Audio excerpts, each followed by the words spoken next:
Educational hub है by कडेला sir कानका। तो दोस्तों आपका एक बार फिर से चैनल पर स्वागत है। देखते रहिए अपने वीडियो।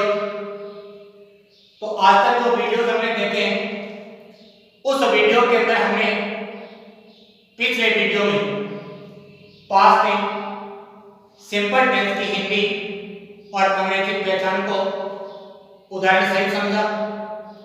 और अब हम जो पढ़ने जा रहे हैं आज के इस चैप्टर में वो है पास्ट सिंपल टेंस के एग्जांपल्स। तो आइए दोस्तों करते हैं इसकी शुरुआत। टेंस अपना है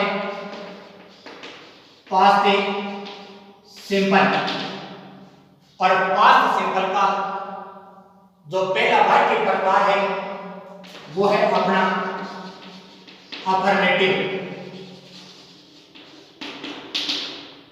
जिसको हिंदी में बोलते हैं दोस्तों सकारात्मक।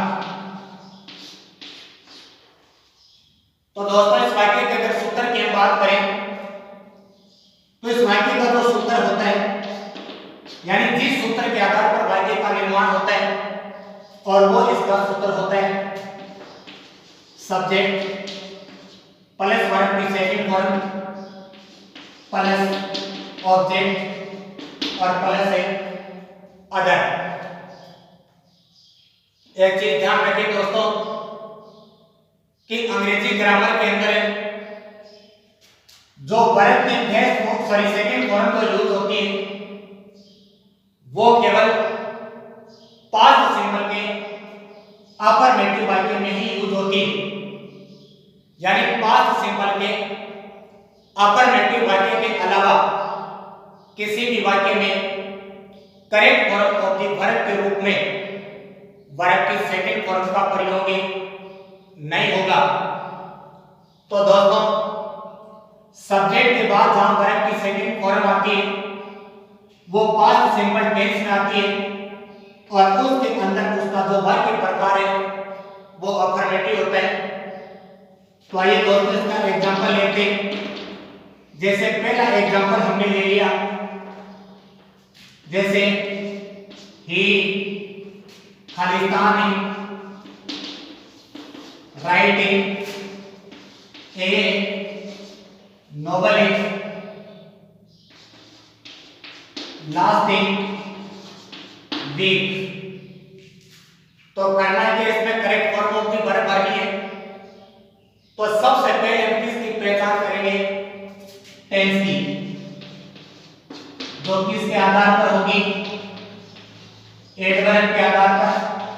और एडवर्ब के रूप में इस वाक्य में क्या दे रखा है लास्टिंग वीक। और जहां लास्ट वीक आ जाता है उस वाक्य का जो टेंस होता है वो होता है कौन सा पास्ट सिंपल। पास्ट सिंपल का वाक्य प्रकार यह है कौन सा affirmative.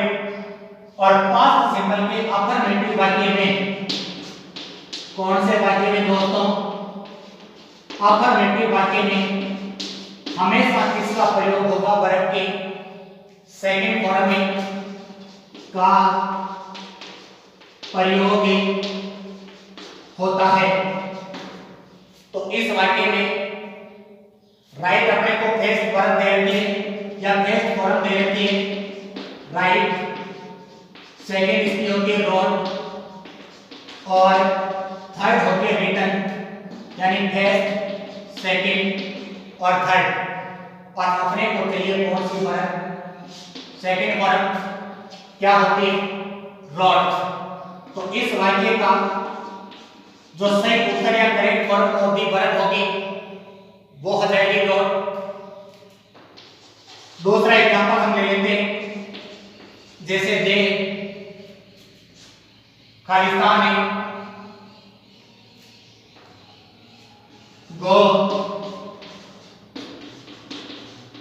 To cinema yesterday। They खालिस्तान गो टू सिनेमा yesterday। तो सबसे पहले मान लेते हैं और एडवर्ब अपने को दे देंगे कौन सी, यस्टरडे। यस्टरडे क्या चीज है, एडवर्ब, और जिसके कारण इस वाक्य का जो टेंस है वो हो जाएगा कौन सा, पास्ट सिंपल। पास्ट सिंपल का ये वाक्य प्रकार है अफर्मेटिव, और इसलिए पास्ट सिंपल के अफर्मेटिव वाक्य में किसका प्रयोग होगा, वर्ब के सेकंड फॉर्म का प्रयोग। तो गो, सेकंड वर्ब इसकी होती है जैसे फर्स्ट होती है गो, सेकंड होती है वेंट, और थर्ड होती है गॉन। तो फर्स्ट, सेकंड और थर्ड, और अपने को चाहिए कौन सी verb, second form of the verb. तो इस वाक्य का जो उत्तर है वो आ जाएगा कौन सा, वेंट। पहले का उत्तर गॉन, दूसरे का उत्तर वेंट। यह तो था अपना अफर्मेटिव वाक्य, और कौन से टेंस का था, पास्ट सिंपल का। तो आइए दोस्तों आगे बढ़ते हैं, और आगे बढ़ते हुए हम पढ़ते हैं इसी टेंस का वाक्य प्रकार, जो दूसरा वाक्य प्रकार होता है, और वो है नेगेटिव। वाक्य नंबर 2, जिसको इंग्लिश में बोलते हैं नेगेटिव, और हिंदी में इस वाक्य को बोलते हैं नकारात्मक। तो दोस्तों इस वाक्य के अंदर पहचान क्या होगी, नोट का प्रयोग।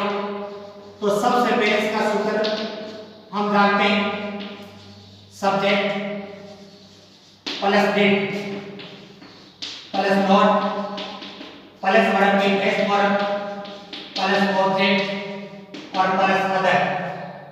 अब देखो नई चीज अपने सामने क्या आ रही है, डिड, और डिड है वो है हेल्पिंग वर्ब, यानी सहायक क्रिया, और इसका प्रयोग है वो हमेशा कौन से टेंस में होता है, पास्ट सिंपल टेंस में प्रयोग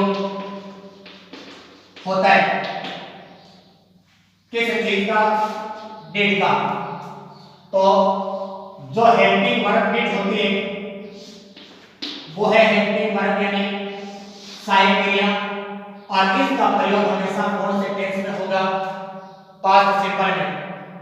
अब एक चीज हमने पढ़ी है दोस्तों कि यदि किसी वाक्य की helping verb do, dash, did, model आने पर जो पोस्ट की क्या होती है, वर्ब, और ये हमेशा क्या रहती है, नो चेंज, यानी उसका रूप है वो कभी बदलता नहीं। तो इसका उदाहरण देखते हैं दोस्तों। पहला एग्जांपल ले लेते हैं, जैसे सी, खालिस्तानी, नॉट, खालिस्तानी, coming, to, schooling, last day, Friday.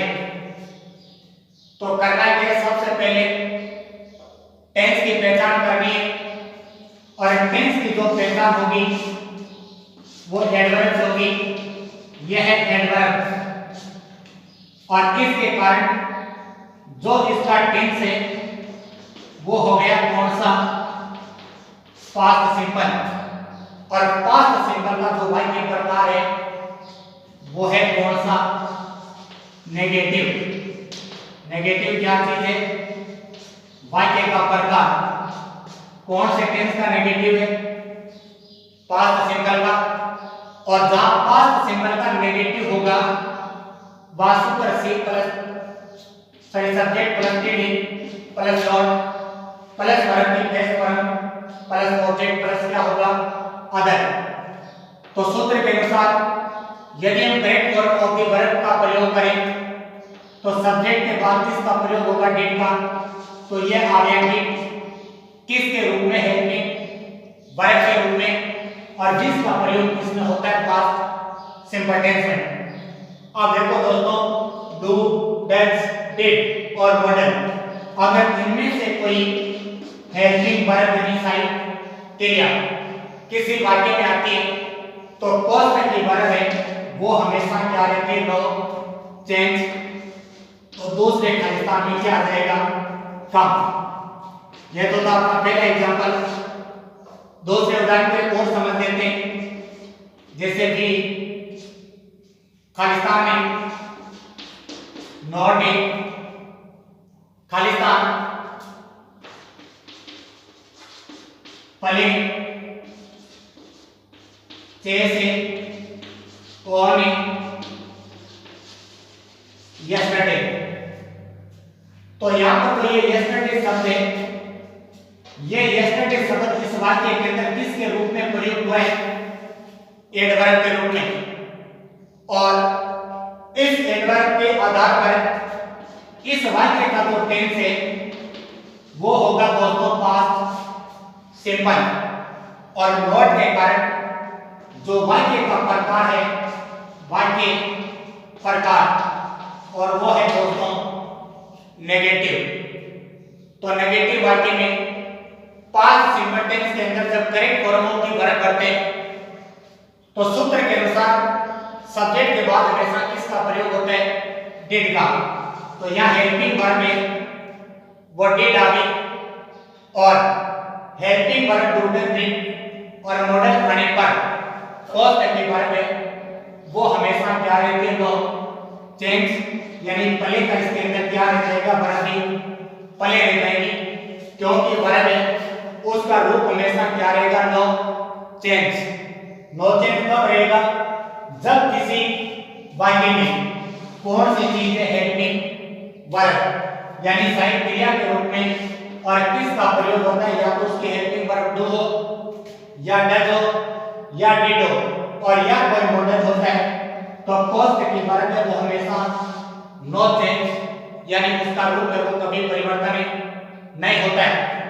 तो ये थे दोस्तों अपने दोनों वाक्य प्रकार, पहला अफर्मेटिव और दूसरा जो वाक्य प्रकार है वो है नेगेटिव। और कौन से टेंस का नेगेटिव है, पास्ट है सिंपल टेंस का। इसके बाद अगले वीडियो के अंदर हम जो दो बचे के वाक्य प्रकार है, पास्ट सिंपल टेंस के इंटरोगेटिव और इंटरोगेटिव नेगेटिव, इन दोनों वीडियो को दोनों वाक्य प्रकार को हम अगले वीडियो में पढ़ेंगे, अगले चैप्टर में इसको पढ़ेंगे। तो देखते रहिए अपना YouTube चैनल, और फिर से आपका अपना इस चैनल के ऊपर हार्दिक स्वागत है। धन्यवाद दोस्तों।